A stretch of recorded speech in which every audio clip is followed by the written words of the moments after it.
amahoro nshuti namwe bakunzi ba radio Peace FM hejuru y'ugwaruka radio mwumva kuva ku munsi wa mbere kugeza ku munsi wa gatanu mukamva muciye kuri wetatu akaburungu radio Peace FM akaburungu kome kandi ikibiriraho amasaha 28 kuri 28 turi kwigenekerezo rya munani ruhuhuma mwaka 2024 ingingo nkuru z'amakuru twabateguriye nizi.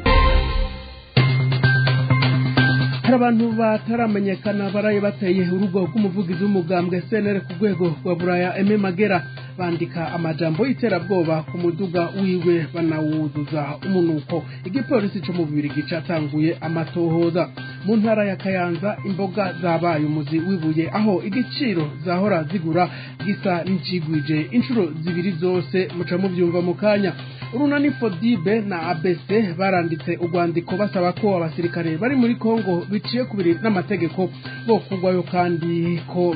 batanatahura ingingo ya leta y'u Burundi yo kugara imipaka Burundi buhurirako n'u Rwanda. Amakuru tubateguriye saya gusa bafite n'ayandi avugwa mu bindi bisata kumana na jewe Geoffrey Karangwa ngire ndeye bashikirize ndikonta fashion na Yves irakoze mu buhinga bw'ivyuma kaze mu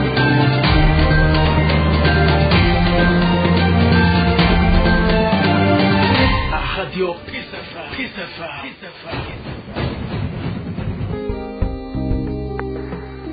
Ana kigongwe mu nyumvira ndiko darira imbere yayo. Ta kigongwe mu nyumvira ndiko darira imbere yayo. Munyitase baru. Urase guheza kugira umuntu ngo papa ugacumuriza we karira gahwera kandi uburenganije. Ari wowe umurenganije. Ani miyumvire aho mponyora hose. Ku munsi nakira ibirego birenga igihumbi kandi gasanti barira bose. Reka basindire mu kibaza cabo kuko mwe ntimwahora mubabona. Akamara amazi biriko biraba muri iki gihugu. Biranateye n'isoni nabi Perezida arira umukuru w'igihugu narira abonye ko bimugoye nasubiza igihugu n'ubundi baranye intuze pouvoir niyo bibi nayisubiza abo bayibye nabo bagerageza nta mukuru w'igihugu arinda kurira kugira ngo atunganye igihugu narinda kurira.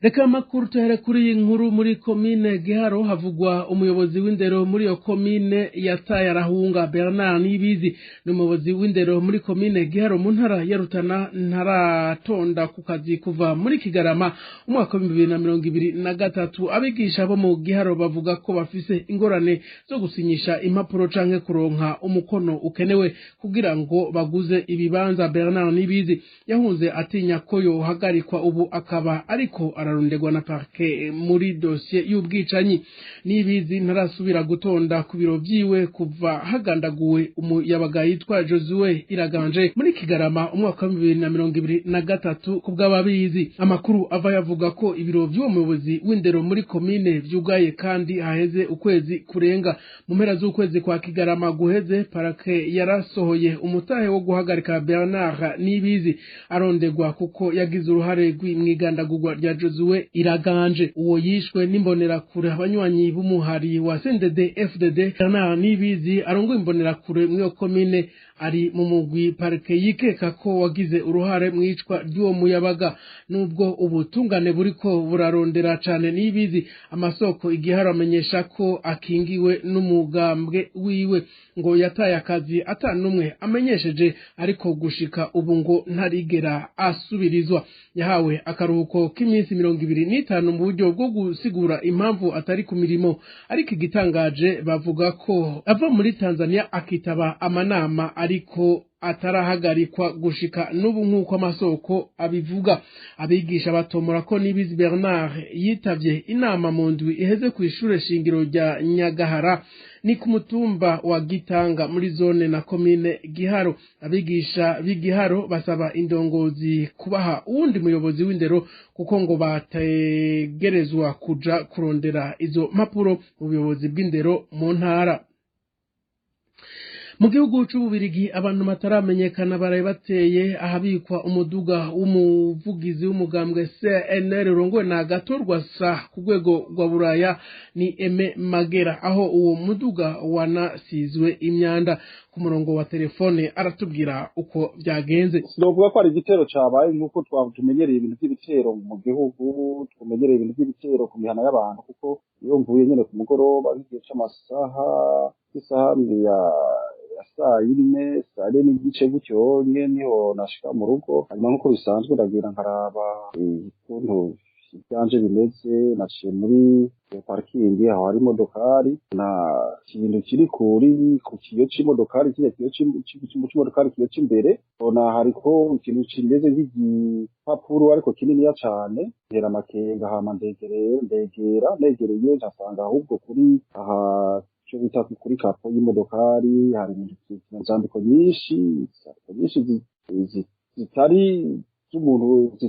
zo muntu yakoze nyine nk'umugizi wa nabi dusanzwe tumenyereye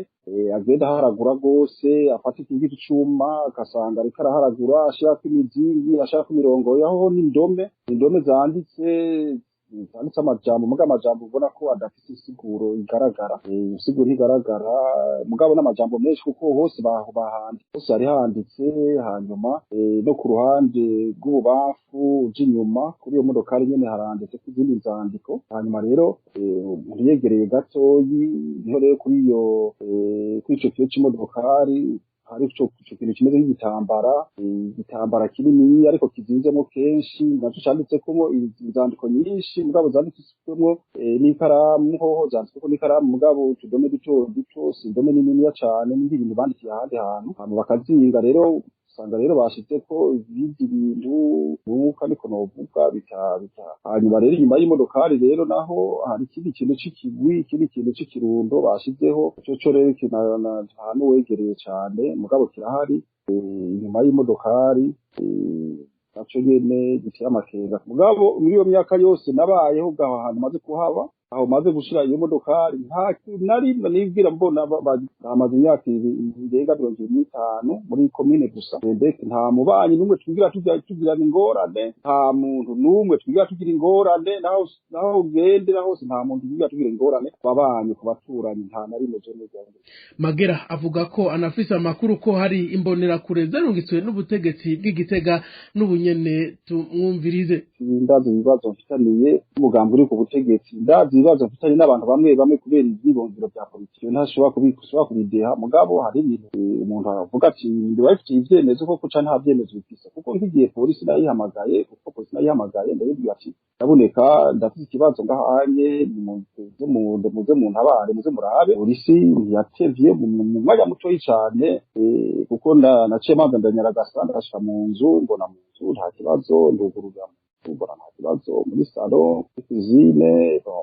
mu gikoni hose nta kibazo na kimwe cyari kiri mu nzu hanyuma rero nca ndayihamagara nkiri ngaho mu nzu polisi yaciye impamagara imbwira ati twageze muri hantu none turango turaba bamaze kugira hamwe muri kabe nagiye nsanga reba imodokari hanyuma ambaza tuganira none wewe hari ikibazo wari usanzwe ufitanye nta kibazo na kimwe narifise nta numwe dufitanye ikibazo hanyuma mugabo bararaba baravuga ati ibintu bisanzwe kuko yaba abantu bagize nabi kuko abapolisi n'abantu bazobereye mu kubona ibintu babagize ba nabi hajya abantu babagize ba nabi baza bagafata imodoka bagaharagura kandi usanga baharagura nyinshi ariko umuntu yafashe umwanya akandika amajambo hanyuma agafata n'ico kintu kinuka agafata uwo mwanya wo gufata ico kintu kinuka agashirako neza yazinze kumbe yakuye ahandi hantu yashize muri ibyo bintu bitameze neza binuka agashirako urumva rero baravuga ati ibintu bisanzwe none hari umuntu wewe uba wikeka nta muntu ushobora kuba nivuga nikeka kanaka kuko uri bubeshe nta niyo ndiko ndagenda ndetse ntibaguzwa nta muntu andere ubwoba ngahanye igihugu c'amategeko ndi mu gihugu cy'ikigo cyo mu Burundi uvuga ati ngiye kugira gusorera ivyiyumviro ngiye kugira imyerekano ugaca usanga umuganga uri ku butegetsi umukuru w'igihugu bwiwe akomye induru ngo tuko turamwiyamiriza ntakije nakibaguzwa mugabo ico cyakozwe nuko igipolisi cavuze ko kigiye kugira kugira amatohoza uwo yari Aime Magera babicishije mu rwandiko inani z'amashirahamwe y'abarundi baba mu bihugu vya Buraya na Canada aribo ABC na FODIB bariyamiriza ingingo heruka gufatwa na leta y'u Burundi yo kugara imipaka ihuza Burundi n'u Rwanda ayo mashirahamwe uko arabiri akiyamiriza yivuye inyuma kandi irungikwa ry'abasirikare b'u Burundi muri Kongo kuko barungitswe hatisunzwe amategeko kurikira Oscar Butare arongoye urunani rw'abarundi baba i Burayi FODIB twebwe abarundi duhurikiye mu mashirahamwe ABC na FODIB twarungitse urwandiko aho tugomba kwerekana ingene tunegura twivuye inyuma ingingo zafashwe na leta ya Gitega yo kurungika inteko za gisirikare abasirikare b'u Burundi mu gihugu ca Kongo ngo bagende gufasha igisirikare ca Kongo kugwanya umugwi M23 hama tukanegura kandi iyugarwa ry'imbibe hagati y'u Burundi n'u Rwanda kuko nayo nyene ari ingingo itumvikana ku kintu cyo kurungika abasirikare b'u Burundi muri Kongo tubinegura kuko bitakurikije amategeko ntivyaganiwe mu nama nshinga amateka byaciye ku binini bwizwa shingiro abasirikare b'u Burundi bagenda kugwana muri Kongo bafashe igisirikare ca Kongo kugwanya umugwi M23 mu gihe hari abandi basirikare b'u Burundi bari bagiye ku bwa EAC bagiye bari kumwe n'abandi basirikare bo mu bindi bihugu kugira barabe ukuntu hoba ituze hogaruka umutekano mu gihugu ca Kongo kugira abashamiranye bahagarika ibigwanisho ataho begamiye ku mukuru w'igihugu cy'u Burundi aci ruhande y'iyo ngingo ya EAC kandi ari we yarayitwara agaca arungika inteko agaca arungika abasoda bagenda gufasha Kongo kugwanya gufasha FARDC kugwanya M23 n'ingingo itumvikana na gatoyi idahiteka ndetse Burundi idahiteka igisirikare cy'u Burundi abana b'abarundi birirwa barafira muri Kongo mu rugamba rutari rwabo twebwe aba muri FODIB no muri ABC tubona iyo ngingo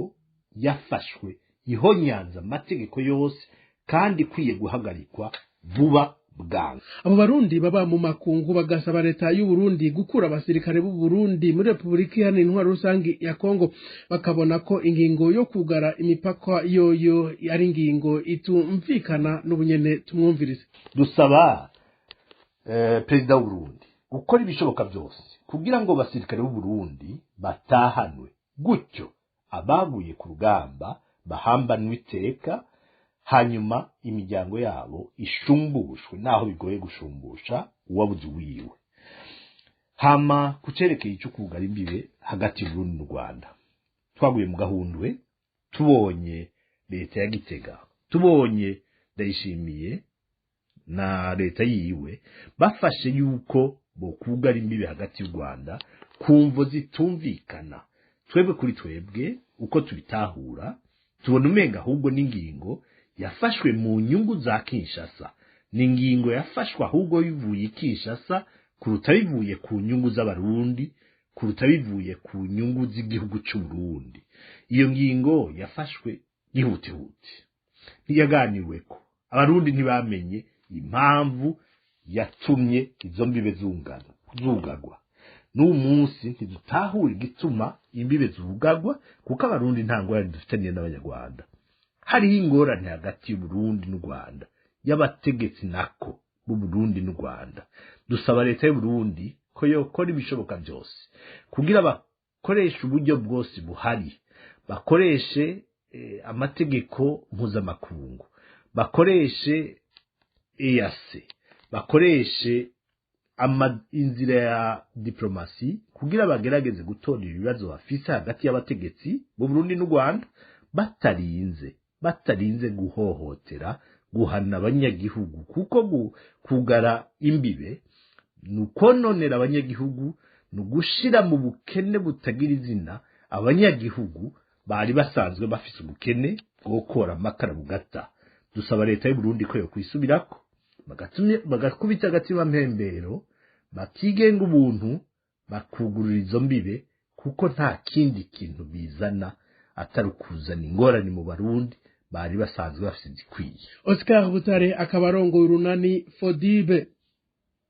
ikigega mpuzamakungu FMI giheruka gusohora icegeranyo c'urugendo abahinga bacu bagize mu Burundi aho bari bajanywe no kuraba uko ivy'ubutunzi vyifashe muri iki gihugu hamwe no kuraba ko impinduka bari basavye leta y'u Burundi ko zakoreweko Parseme ikavuga ko itangazo ryasohowe na FM mu gusoza urwo rugendo mu Burundi yerekanye ko igisata c'ubutunzi kitifashe neza muri ico gihugu kurikira Faustin Ndikumana arongoye Parseme iby'ubutunzi mu Burundi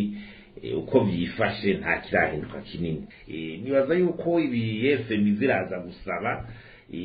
taboro twobigira ibyacu byose mbona ko amareforme dukwiye kugira amahinduka dukwiye kugira naho FM tuyatubaza twenyine turabura icyo dukeneye aho tugwaye turahabona. Nibaza rero ko leta yofata ingamba ikibazo cy'amadovize leta ishafata ingamba zose ingingo zituma yorohereza boshorera ibintu hanze amadovize akinjira bakashira mu banki y'udandaje amadovize akabagwaba bayinjije bashoreye ibintu hanze bakayakoresha agafasha igihugu uko ni wabayinjije icyo bita liberalisation. Hanyuma leta ikaziravuga n'abadufasha kugira imigenderanire yongere nk'ibanki nkuru ibanki y'isi yose rero gutanga ifashanyo ishobora gusahiriza mu kwiriza ibintu bimwe bya nkenerwa.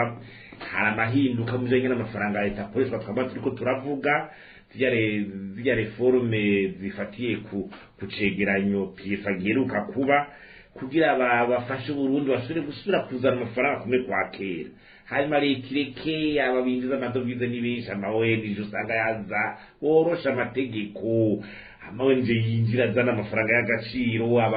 abagendera Burundi abaturiste binjire bareka abantu baze kugendera igihugu baza babuza tunga baza kwikorera utwafere bose baza amadovize bashaka kuyashikana amaze gushika ku isi y'u Burundi aba yamaze gushika mu Burundi araheza akagira ico afasha. Bareke kumabirwa ku bantu badaraza banabariya ni bareka binjiza amadovize bayinjize. Ndikumana abandanya avuga ko naho FM yemeza ko umwimbu mu bijanye n'uburimyi n'ubworozi wiyongeye 4% ntabihakana mugabo akabona ko uwo mwimbu udashemeye n'ubunyene tumwumvirire. FM yavuze ngo umwimbu ushobora kwiyongera ngo 4% umwaka wifatiye ku burimyi n'ubworozi. Ego nivyo birashoboka ariko turavye uburimyi n'ubworozi mu Burundi ntiburagira amahinduka menshi. Usanga umwimbu urahindagurika uravye ibihe ingeri bavyagenze ho baravuga ko ashobora kuba ku mwimbu w'ibigori ku bindi birimwa ibiraya ibitoke usanga atari kireka. Naho fatira rero yuko igisata cy'uburimyi kitarenza 40% mu butunzi bw'igihugu muri rusangi ariko cyonyene coshigikira iyo croissance twifuza uwo mwimbu wiyongera. Ahubwo leta yofata ingamba cyane gusubira kwiga ingene bya doing business ingene leta yorohereza abagwiza tu Uburundi nuzoba muri zingorane by'iyugaranye. Urabona kubigegera byose bisohoka usanga Uburundi buri inyuma mu bihugu bidafasha abantu ngo bagire imigambi y'iterambere bashora imari bayizane mu gihugu. Aho igihugu kiba kimaze kwishira mu bukene bukitazovamo. Hariho evaluation bitwa CPIA yizi nzego za banki nkuru y'igihugu za banki y'isi yo zaziraba yuko inzego z'igihugu zitarazitera imbere kwisa kuzaziraronka amafaranga akwiye bashobora kuza amafaranga kwinga ibindi bihugu. Ivyo leta yo byicarira doing business na CPIA kandi leta ikaziramenya gukora ibiraba cyane itazirasanzana. Hajya leta kugira bitere imbere ibiraba nabindi nigwize ibikorwa remezo byinshi infrastructure dukeneye amabarabara ibi biraro ibivuga by'indege byiza za internet ibyo nizo abagwiza tunga bakeneye amatara amazi umutekano urakenewe niyo leta ubazwa kugira abantu baragira urudanda zoshobora kumara amasaha 28 ku 28 inzego zikomeje kugera ubutunzi nk'iminisitiri de finance bakayiha abakozi bakwiye aba expert ashobora gutuma nazijya ngingo z'amahinduka zishaka kushikwako zija mu ngiro ikadushiraho amategeko meza ikashiraho umuka mu by'ubutunzi environnement macroeconomique nziza hanyuma ikagwanya igiturire n'ivyaha bijanye naco bizingamitse igihugu. Ivyo nivyo leta gushira kw'inguvu nyinshi ireke kuzisanzaza muri utunatuyi ivyo bikoze ikoreza bwizatunga neza igihugu cyashobora gutangura kogora. Izo reforme rero n'ibyo bya ntizizwe turaba mu yefu bizakuze tubwira tuzigira izacu nuko tuzi hari abarundi bamwe umengo zigiye mu ngiro ziko zibakura amatamukano. Faustin Ndikumana arongoye ishyirahamwe gishinze gukangurira abarundi guhindura ingendo ibaganisha ku iterambere rirama parseme. Nagakuru keza ku mpunzi z'abarundi n'abanyekongo bari mu gihugu c'u Rwanda ni nyuma yaho buserukizi bw'igihugu c'u Yapani mu Rwanda kimenyesheje ko kigiye guha imfashanyo y'amafaranga ishirahamwe mpuzamakungu HCR ryitaye impunzi ku isi kugira rishobore kubandanya rifasha izo mpunzi. Ni imfashanyo ije hageze kuko impunzi zari mu mwiheburo mwinshi kuva mu mpera z'umwaka uheze. HCR ibamenyesheje ko yakehaniwe n'amikoro yo kubandanya ibitaho. Ni inkuru twateguriwe na Odas Kabura. Iyo mfashanyo yatanzwe n'igihugu c'Ubuyapani kibicishije mu ishiramwe HCR Rwanda igenewe gufasha impunzi zabahungiye mu gihugu c'u Rwanda ije hageze kuko impunzi zari mu mwiheburo ntangere kuva mu mpera z'umwaka uheze wa 2023 aho HCR yamenyesha ko uburyo bwo gufasha izo mpunzi bwayiheranye nk'uko bitangazwa n'ubuserukizi bw'Ubuyapani mu gihugu c'u Rwanda bubicishije mu nyandiko bikemezwa na Aisatu Ndiaye aserukira ishiramwe HCR mu Rwanda risanzwe ryitaho impunzi ku isi. Bamenyesha ko imfashanyo irenga amafaranga 600 mu madolari y'abanyamerika agenewe gufasha izo mpunzi ziri mu makambi atandukanye hamwe n'abasaba ubuhungiro bari mu bibanza birirya nino mu gihugu c'u Rwanda azofasha mu bijanye no gufasha kwitaho amagara y'abantu,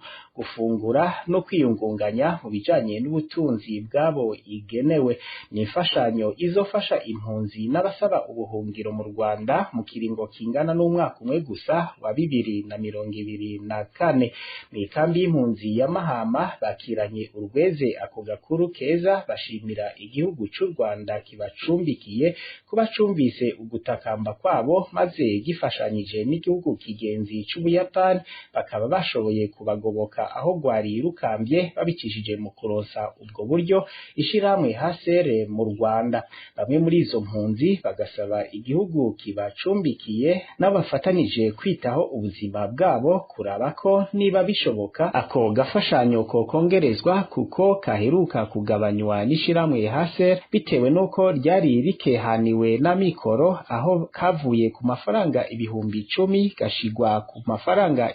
8,500 buri kwezi ku muntu umwe yashizwe mu mugwi w'abatishoboye. Abari mu mugwi wa kabiri bari bagenewe amafaranga 3,000 ku muntu, mbere bahabwa amafaranga 4,500 mu gihe abari mu mugwi wa gatatu uharugwa nk'abifise atagafaranga ko kugura imfungurwa bahabwa. Abo bo mu mugwi wa gatatu bagasaba ko nabo bibaye ngombwa bo kwibukwa bakagira agafaranga bahabwa kuko bwamaze gupfuka umunwa. Tukabibutsa ko igihugu c'u Rwanda gihaye indaro impunzi z'abarundi n'abanyekongo barenga 130 bari mu makambi atandukanye. Ikambi y'impunzi ya Mahama y'ubwayo yakiriye ubwa mbere impunzi z'abarundi barenga 60,000 kuva mu mwaka wa 2015 igihe mu Burundi haduka indyane za politike zifatiye ku kwiyamiriza ikiringo ca gatatu c'umisi Petero Nkurunziza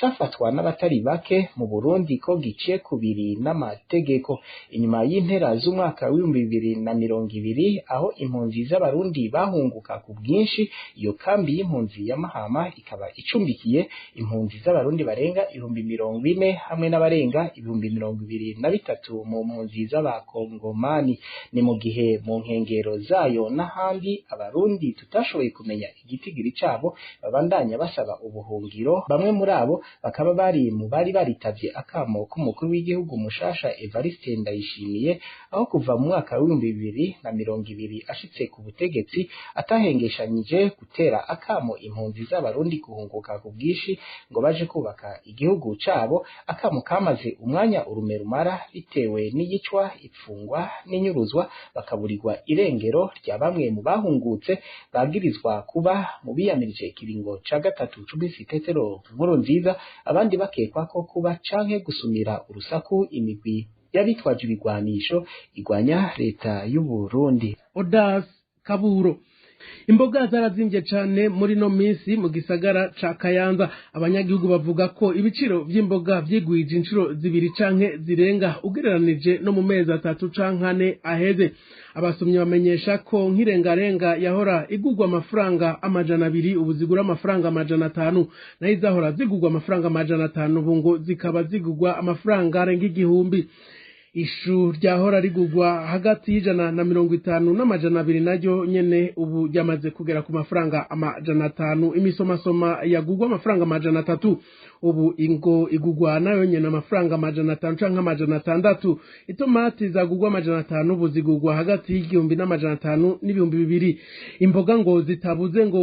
bitume zizimba ni sombe zonyene. Abadandaza b'imboga bo bavuga ko muri kino gihe imboga zibura kubera imyaka zari kuribwamwo yose ariho ikivamwo ibigori kandi ko biba bibujijwe guteramwo ibindi biterwa. Babona ko hari hakwiye ko irima ritunganywa ku buryo harimwa ibiterwa byose kuco byofasha ko kwisoko umusumyi yamaronka ibifungurwa yifuza bitarinze kubura ngo binazimbe cane. Kubwabo ngo nubundi urimye imbuto imwe gusa uruhira gusonza kuko ngo utoyamako yonyene. Umuyobozi w'ibiro by'intara ya Kayanza bijeje uburimyi n'ubworozi bidukikije Adere Niyonsaba asaba abarimyi bo mu iyo ntara kuza bararima ibiterwa bitandukanye cane cane mu myonga mito mito mu gihe cici kugira ngo imfungurwa zigume zihari kandi ku rugero rukwiye mu bihe byose by'umwaka. Nina kuri inkuru rero dusozereye ko amakuru twahise abateguriye. Mwakoze mwese mwayokurikiranye, nariko ndafashwa na Yves irakoze muhinga bw'ivyuma. Je nabashikirije twa Geoffrey Bertrangwa mu nkunde duhana cyangwa ku munsi w'ejo n'agaha.